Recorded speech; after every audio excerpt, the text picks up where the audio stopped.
وقتی که میپرسیم شما فقط میگیم بخشیدم که همه بشنوه، هم نایزالله جون. وقتی که ما نایزالله جون پرسون میشیم اعوذ بالله بسم الله گفته میگه خواستم و قبول کردمش بزنی گفته با صدای بلند که هم خواهر بشنوه هم شد. از همه شما خواهش میکنم برادرای عزیز و کسانی که نکاح کننده هستند، در وقتی که دو جوان شما نکاح میکنید اونها را پرسان کنید که نماز میخوانند یا نه. از نماز اونها بپرسید که نمازخوان هستند یا نمازخوان نیستند. و بسیاری جوان ها امروز یک خرافات دیگر هم جا دادند، در پای ها همون طفلی هاشون بالای کرپچه رفته می نشینند. این چی معنا دارد؟ تو را ایمانت ضعیف است برادر عزیز. اگر ایمانت ضعیف نباشد تو از اون طفلی و از اون کفشی که در پا داری چرا می ترسی؟ وای با عقیده تو این است که اگر وای تو بدر کنی تو سیاه‌بخت میشوی. نه، برعکس تو نیکبخت میشوی. تو یگانه تمام اخلاص وجود تا به سوی خدا روان کن. از دست هیچ کس هیچ چیز نمی آید. طفلی ها را بدر کن، در بیرون بگذار و به حضور نشین. خوراک و آبی که میارن نمیخورم. چرا نمیخوری؟ خور از چیزی که هست در پیشت. چیزی میارن خور، همه برای تو حلال است. این خرافات هایی هست که در مینه سر ما و شما جای کردن. نخور. برای چی؟ شاید که همین یگان سحر کردگی باشد. تو بدبخت هستی آخه. ملا میخورد، تمام آدم های همون داخل خوردن، سحر اونها را تاثیر نکرد، فقط تو را تاثیر میکند. و در بین بسیار کمبودی های هست، مثل تغپولی. تغپولیش چی است؟ با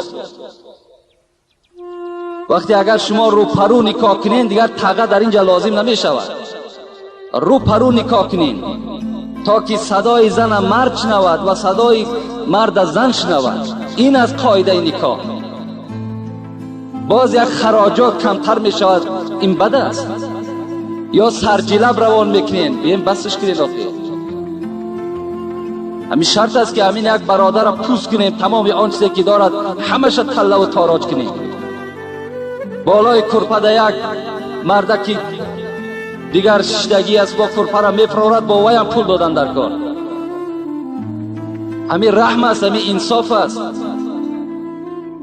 یا در قدیرها یک تودت جوانهای اوباش جمع میشوند، ما را شهتاز ده.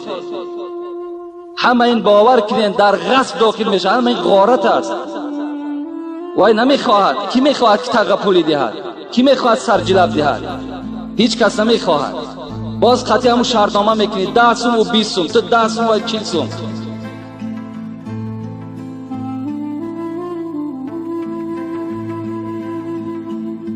اینا باور کنین اینها مصیبتن، اینها خنده نیستن. اینا مصیبتن در دین ما و شما. همه میخندد به حال ما و شما. یک باره کمبغل شدیم، نادار شدیم، گدا شدیم. از یک مرد بیچاره خدا رحمتش کند میگه دعام بتید 670 از روسیه رفته است. در 60 در 70 روسیه کارکنی میرود. همین انصاف است. بیاید غم یک دیگر اخرین. یا وقتی یک توده جمع میشه در همون شب نکاح، مادری او است، اپی او است، یک سوزن دیگر در دست باز میدراید، پیشای برکشاده. وقتی سر خم میکند تا وجود، تا همه وجودش میتابد. یک سوزن در پشت همون بچه زده است. این چی معنا دارد؟ اینش از همه در گناه بدبخترین است. قسم به خدا اگر این همین عملهای تکرار کردم، همین ها اگر در همون شب نکاح صورت گیرد، نکاح واقع نمی شود، نکاح درست نمی شود. بعد نکاح اینقدر عملهای شرکانه و عملهای فاسد وقتی که شما جاری میکنین، این نکاح شما دیگر چی است؟ وای سنگ است نمیشکند. اینا را راه نتین، نگذارین. همون زنی که هست بیرون ایستد، داملا موعظه کند پیش از نکاح کردن. این از قاعده نکاح. بعضی پیشوای ما بیچاره همون چشمش چار است که همون چینی را یا که متریال یا چند سوایه میدهند.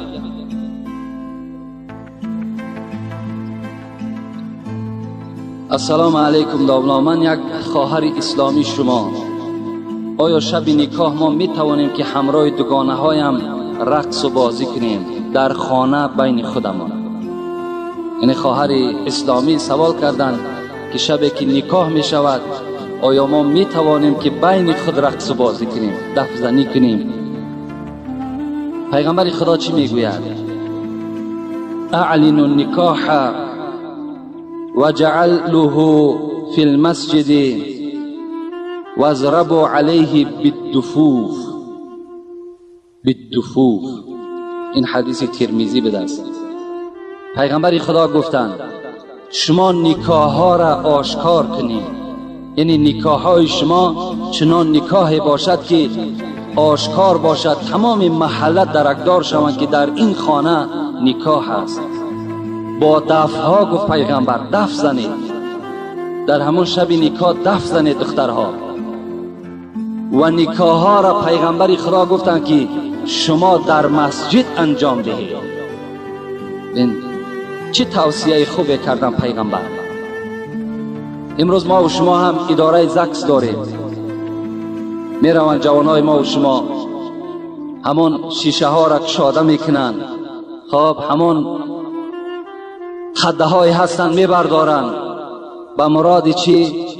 به مرادی که همین خواهر و همین جوان زندگی خوب بینن. نه، زندگی تو بدبختانه هست، زندگی تو افلاس زندگی هست، زندگی تو آغاز از چیز حرام شد. اون قدهی که تو در دست داری و قدر در قعر نیشی سری تو خداوند باید جای میکنه.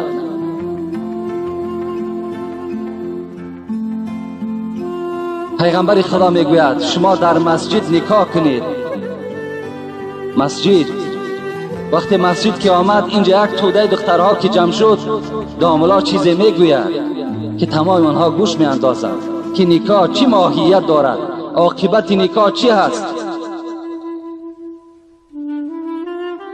لیکن این خواهر حق دارد که همراه دوگانه های خود دف زنند، رقص کنند، بازی کنند بین خود. مرحمت اجازت است. ассалому алайкум бародарону хоҳарони исломӣ. ба муносибати солгарди муҳоҷиртур аксияҳои хело баланд пешниҳод намудааст барои сафар ба ҳаҷи умра аз Москва то Дубай ва Мадина. ба фикрам хело шахсон интизори ин аксияҳо буданд. шитобед то қафо намонед.